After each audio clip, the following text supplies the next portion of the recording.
Hello students, आज हमारा some basic concept of chemistry का लेक्चर नंबर 4 है। इसके पहले के लेक्चर में हमने मैटर का क्लासिफिकेशन देखा था और उसमें हमने स्टेट्स ऑफ मैटर भी देखा था कि मैटर की कौन सी स्टेट होती है। ठीक है, और मैटर जो है वो 3 स्टेट में एग्जिस्ट करता है: solid, liquid and gaseous state. Okay, और सॉलिड के पार्टिकल्स बहुत ज़्यादा फिक्स होते हैं, उसका एक फिक्स प्रोपोर्शन होता है और उसको डिफाइनाइट शेप होता है और डिफाइनाइट वॉल्यूम होता है। लिक्विड के पार्टिकल्स जो है that liquid contains a particle close to each other. Liquid के पार्टिकल्स जो है वो एक दूसरे से क्लोज होते हैं and they can move around within the liquid, और वो लिक्विड के अंदर मूव भी करते हैं। और जो गैसेस पार्टिकल्स होते हैं it's far apart from each other, वो एक दूसरे से बहुत ज़्यादा दूर होते हैं। ठीक है, then our new topic it's a properties of matter and their measurement। हमें मैटर की प्रॉपर्टी स्टडी करनी है और उसका मेजरमेंट स्टडी करना है। तो मैटर की प्रॉपर्टीज़ जो है अब वो हमें दो टाइप की रहेगी, फिजिकल एंड केमिकल। आपको पता है कि मैटर जो है वो डिफरेंट काइंड्स का होता है। हमने क्लासिफिकेशन देखा था मैटर का कि मैटर जो है वो एक प्योर सब्सटेंस एंड मिक्सचर, इस दो क्लास में क्लासीफाई होता है। फिर उसके भी सब क्लास है।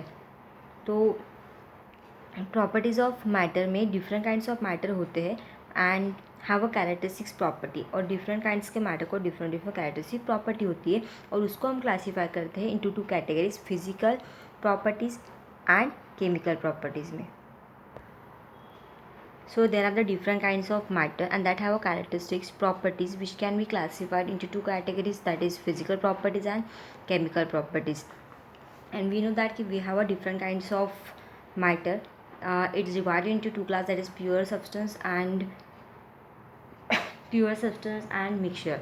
And that pure substance further divided into two classes, that's elements and component. Element further divided into three subclass like metals, non metals and metalloids. And mixture जो है उसका एक सब पार्ट है। तो मिक्सचर जो है it divided into two parts, that's homogeneous mixture and heterogeneous mixture. तो ये जो है वो डिफरेंट काइंड्स ऑफ मैटर है and that different kinds of matter have a different characteristics property, क्योंकि हर एक मैटर की प्रॉपर्टी अलग अलग रहेगी। And which can B classified into two categories, उसको हमने दो क्लास में क्लासीफाई किया है। One is the physical properties and another is the chemical properties. Now what is mean by the physical property? तो physical property are those which can be measured or observe without changing the chemical composition of the substance. Physical property ऐसी property है जिसको हम easily major कर सकते हैं या फिर उसको हम ऑब्जर्व कर सकते हैं without changing the chemical composition of substance. Substance का केमिकल कंपोजिशन चेंज ना करके ही हम उसको मेजर कर सकते हैं या फिर ऑब्जर्व कर सकते हैं। जैसे for example colour, odour, melting point, boiling point, density etcetera. तो this all are the physical property. जैसे कलर और ओडर प्रॉपर्टी है जो हम ऑब्जर्वेशन से निकाल सकते थे, मेल्टिंग पॉइंट, बॉइलिंग पॉइंट वो हम मेजर कर सकते हैं। तो physical property are those which can be measure or observe without changing the chemical composition of substance. और ये प्रॉपर्टी ऑब्जर्व करते टाइम या फिर मेजर करते टाइम इसका केमिकल कंपोजिशन बिल्कुल भी चेंज नहीं होता है। तो that property is called as a physical property.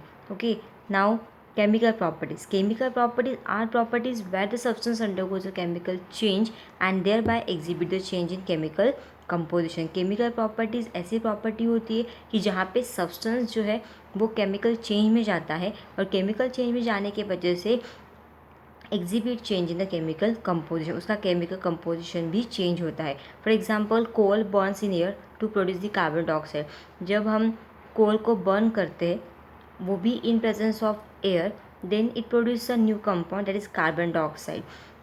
Another example is magnesium wire. When we burn a magnesium wire in air in presence of oxygen, जब हम ऑक्सीजन के प्रेजेंस में मतलब एयर में जब मैग्नीशियम वायर को बर्न करते हैं तो it forms a magnesium oxide. तो उसमें क्या हो जाता है, केमिकल एक नया कंपाउंड बनता है केमिकल चेंज की वजह से, और उसकी वजह से उसका कंपोजिशन भी टोटली चेंज होता है। तो that property is called as a chemical property. So these two properties we have studied, physical properties or chemical properties. So physical property are those which can be measured or observed without changing the chemical composition of substance. Physical property ऐसी property होती है जिसको हम major कर सकते हैं या फिर ऑब्जर्व कर सकते हैं without changing chemical composition. Chemical composition को चेंज ना करके ही हम उसको मेजर कर सकते हैं या फिर ऑब्जर्व कर सकते हैं। For example colour, odour, melting point, boiling point, इसमें से कलर ओडर ये जो है वो ऑब्जर्व करने से आती है। Melting point, boiling point, density जो है वो मेजर करने से हम निकाल सकते हैं। एंड केमिकल प्रॉपर्टी ऐसी प्रॉपर्टी जिसमें सब्सटेंस खुद केमिकल चेंज में जाता है, उसकी वजह से उसका केमिकल कंपोजिशन चेंज होता है। जैसे फॉर एग्जांपल कोल जो है उसको जब हम बर्न करेंगे इन presence of air, it forms a new compound that's carbon dioxide. That means वहाँ पे केमिकल चेंज तो हो रहा है, at the same time chemical composition भी चेंज हो रहा है। इवन मैग्नीशियम की जो वायर है वो बर्न होगी, वो भी in presence of air, that means in presence of oxygen it forms a magnesium oxide. And magnesium oxide have a different proportion chemical composition. That means वहाँ पे एक न्यू कंपाउंड फॉर्म होगा, एक नया केमिकल चेंज हो रहा है, and at the same time उसका फॉर्मूला भी अलग है। तो ये दो टाइप की चेंज होगी, physical properties and chemical properties. Now next point is given measurement of properties. अब हमें दो टाइप की प्रॉपर्टी पता चल गया, फिजिकल प्रॉपर्टीज़ और केमिकल प्रॉपर्टी। फिजिकल प्रॉपर्टी में कंपोजिशन चेंज नहीं होता है और केमिकल प्रॉपर्टीज़ में कंपोजिशन चेंज होता है। Then measurement of properties. Many properties of matter are quantitative in nature. बहुत सारी जो प्रॉपर्टी है वो क्वांटिटिव इन नेचर होती है, मतलब हम उसको मेजर कर सकते हैं। And when you measure something you are comparing it with some standard. जब हम कोई क्वांटिटी को मेजर करते हैं या फिर कोई प्रॉपर्टी को जब हम मेजर करते हैं तो उसको हम उसके स्टैंडर्ड के साथ कंपेयर करते हैं। और जो स्टैंडर्ड वैल्यू होती है या फिर जो स्टैंडर्ड क्वांटिटी होती है इज़ रिप्रोड्यूसिबल एंड अनचेंजिंग, मतलब उसको हम अगेन रिप्रोड्यूस कर सकते हैं और वो चेंज नहीं होती है। ठीक है, तो हमने प्रॉपर्टी के बारे में देखा। अब प्रॉपर्टी के मेजरमेंट के बारे में जो हम बोल रहे कि वो क्या है कि बहुत सारी जो मैटर की प्रॉपर्टी होती है उसको हम मेजर कर सकते हैं, उसको नंबर में गिन सकते हैं, इसलिए हम बोल so many properties of matter are quantitative in nature. बहुत सारी जो प्रॉपर्टीज़ होती है वो क्वांटिटिव इन नेचर होती है। क्वांटिटिव नेचर मतलब क्या कि उसकी क्वांटिटी होती है जो हम मेजर कर सकते हैं, उसको हम गिन सकते हैं। व्हेन यू मेजर समथिंग, जब हम कुछ चीज़ें गिनते हैं तो you are comparing it with some standard, उसको हम कैसे क्या करते हैं, कुछ स्टैंडर्ड वैल्यू के साथ उसको कंपेयर करते हैं। और ये जो स्टैंडर्ड होता है, इस स्टैंडर्ड क्वांटिटी जो होती है is reproducible and unchanging. Reproducible मतलब क्या कि जिसको हम रिप्रोड्यूस कर सकते हैं और वो अनचेंज होती है, मतलब उसको हम चेंज नहीं कर सकते क्योंकि वो स्टैंडर्ड वैल्यू है, जैसे जो दी है वो एज ए स्टैंडर्ड हमें यूज़ करनी होती है। ठीक है, देन उसके बाद नेक्स्ट पॉइंट अब देखो कि many properties of matter Many properties of matter such as mass, length, area, pressure, volume and time etcetera are quantity nature. अब उसमें से कौन सी प्रॉपर्टी क्वांटिटिव है, इसमें से बहुत सारी प्रॉपर्टी मैटर की जो क्वांटिटी होती है, जैसे मास हम गिनते हैं, लेंथ भी हम मेजर करते हैं, एरिया मेजर करते हैं, प्रेशर भी मेजर करते हैं, वॉल्यूम, टाइम, ये सभी क्या है क्वांटिटिव इन नेचर, क्योंकि उसका एक नंबर होता है जिसको हम नंबर में मेजर कर सकते हैं, तो उसको बोलते हैं क्वांटिटिव इन नेचर। जैसे हम मास को गिनते हैं 2 kg, 3 kg, 20 kg, इसका मतलब क्या है कि उसको हम नंबर में गिन सकते हैं। Length 1 centimetre, 2 centimetre, area 1 metre square, 3 metre square likewise, and pressure 1 atmospheric, 1 bar, ऐसे volume 1 litre, 1 dm3, 1 centimetre cube, इस टाइप का। Time second, 1 second, 50 second, 1 hour, 2 hour likewise. तो इसका मतलब क्या है, ये जो सारी प्रॉपर्टी जो है वो क्वांटिटिव इन नेचर है, क्योंकि उसकी हम क्वांटिटी मेजर कर सकते हैं, उसको हम नंबर में गिन सकते हैं, इसलिए वो क्वांटिटिव नेचर होती है। And any quantitative measurement is expressed by a number followed by the unit in which it is measure. कोई भी क्वांटिटेटिव जो any quantitative measurement is express by a number, मतलब कोई भी जो क्वांटिटिव मेजरमेंट होता है, जो भी प्रॉपर्टी की हम क्वांटिटी मेजर करते हैं उसको हम एक्सप्रेस करते हैं नंबर से, और नंबर के बाद हम क्या लिखते हैं, यूनिट, उसके बाद उसका यूनिट लिखते हैं इन विच इट इज़ मेजर, जिसमें हमने उसको मेजर किया। जैसे फॉर एग्जांपल हमने एक क्लासरूम लिखा है और क्लासरूम की लेंथ हमने गिनी है, ठीक है, और उस क्लासरूम के लेंथ को हमने रिप्रेजेंट किया है 10 मीटर्स, मतलब लेंथ ऑफ क्लासरूम लिखा 10 मीटर, तो वहाँ पे जो 10 है that is nothing but the number and the M denotes the metre. M किसके लिए लिया है, वहाँ पे जो एम है वो एम क्या है, मीटर है, और the unit in which the length is measure, और मीटर क्या है, ये यूनिट है जिसमें हमने लेंथ को मेजर किया। जैसे हमने एक कटोरे में या फिर एक कंटेनर में हमने दूध लिया, तो वो हमने 1 लीटर लिया है, तो उसमें से 1 ये नंबर हो गया, एंड लीटर जो है एक यूनिट है जिसको हमने मेजर किया है। ठीक है, लीटर क्या है, एक वॉल्यूम है, और जिसको हमने लीटर में मेजर किया है, तो लीटर क्या हो गया, उसका यूनिट हो गया। ठीक है, तो इस टाइप से आपको यहाँ पे मैटर की प्रॉपर्टीज़ के यूनिट के बारे में दिया हुआ है।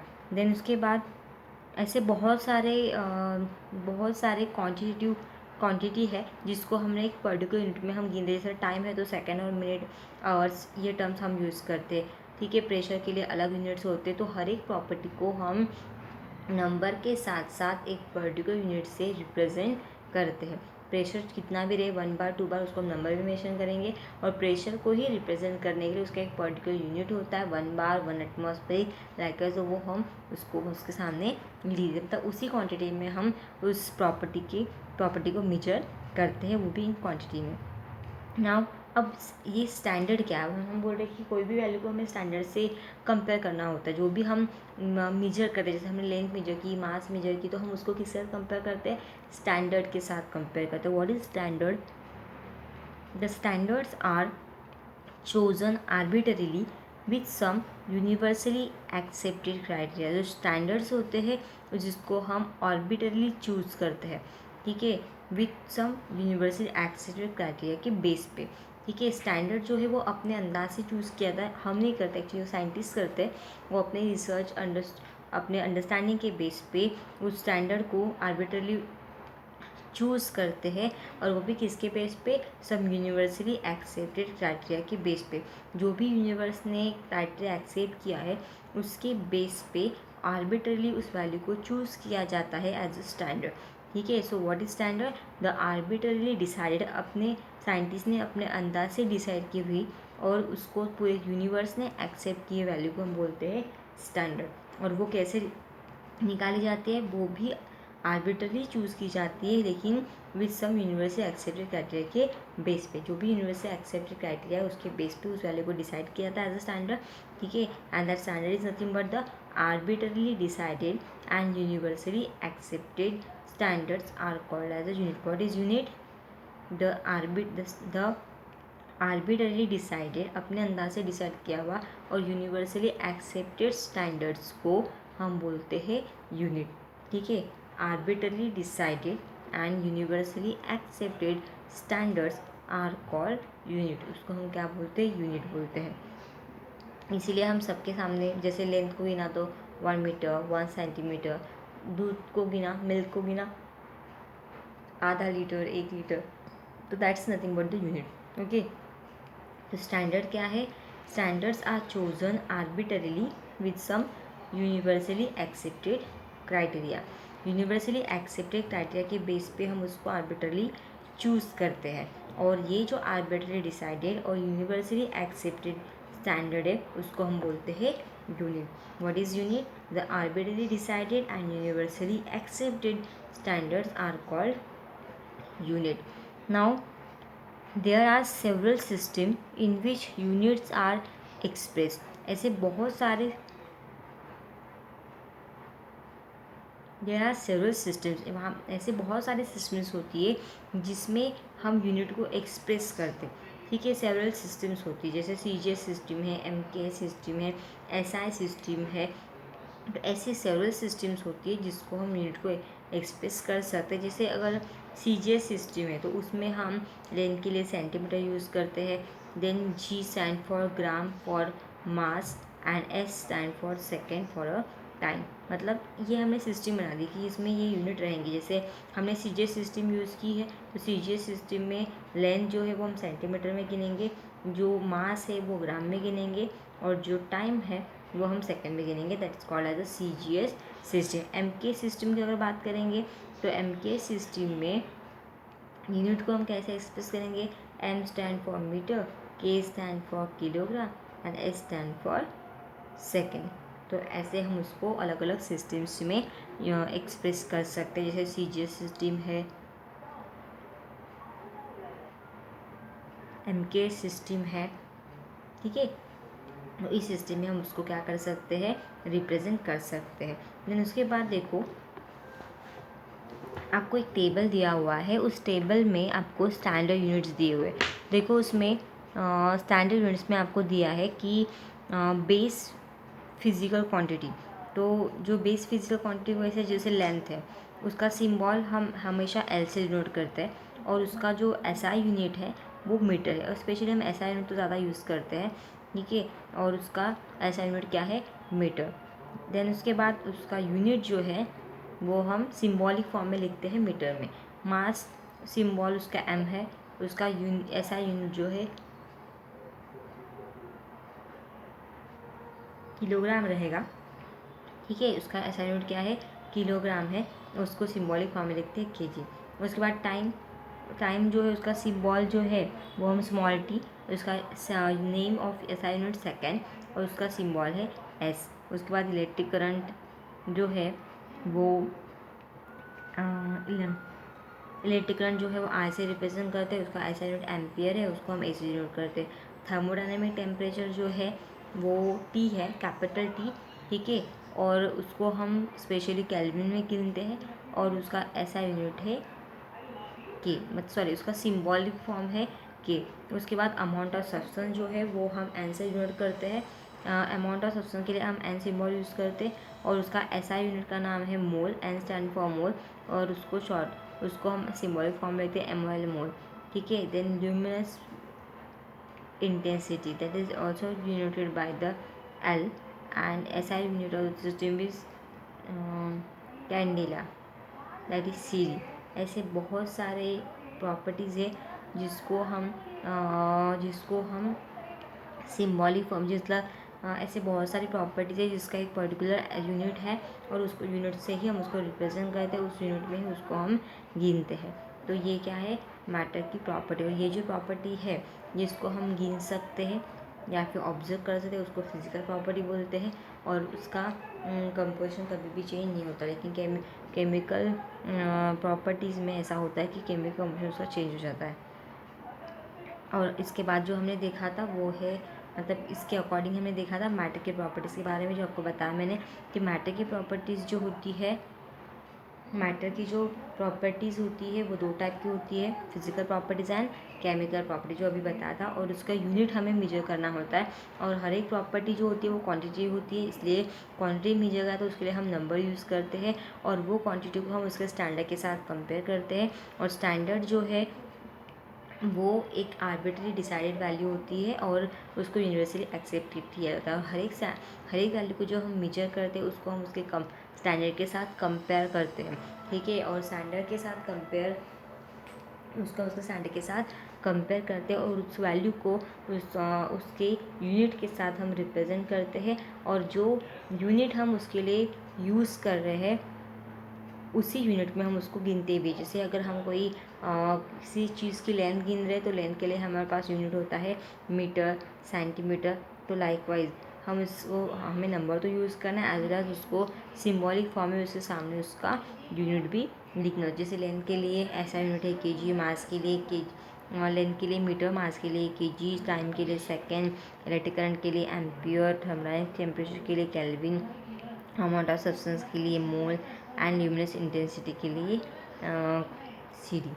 ऐसे सिंबॉलिक फॉर्म में हम उसके सामने वैल्यू के सामने उसका नंबर भी लिखते हैं। और हमारे पास ऐसे सेवरल सिस्टम्स होती है, CGS system, MK system, SI system etcetera, ठीक है। देन उसके बाद हमें कुछ फिजिकल प्रॉपर्टी को एक्सप्लेन करके दिया है, जैसे मास, वेट है, ठीक है। और मास और वेट का अलग अलग सिस्टम में उसका यूनिट एक्सप्लेन किया हुआ है, लेंथ, वॉल्यूम एक्सेट्रा।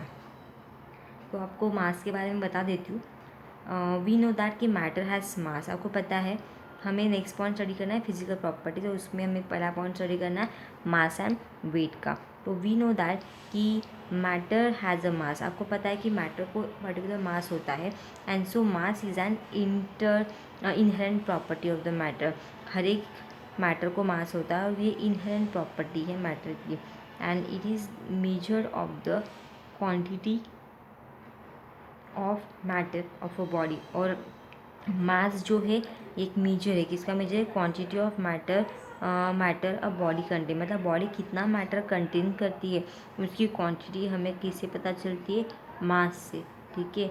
मास ये क्या है, मेजर है जिसको हम मेजर करते हैं, ठीक है, मतलब is a major of the quantity of matter a body contain, body कितना मैटर कंटेन करती है उसकी क्वांटिटी मेजर करने का काम कौन करता है, मास या फिर weight, and mass of a body does not vary as its potential change, और मैटर जो है, जो मास है बॉडी का, डज नॉट वैरी, वो वैरी नहीं होता है एज इट्स पोजिशन चेंज, अगर उसकी पोजिशन भी चेंज होगी तो कभी भी वैरी नहीं करता, जैसा है जहाँ पे है वही वो शो करता है।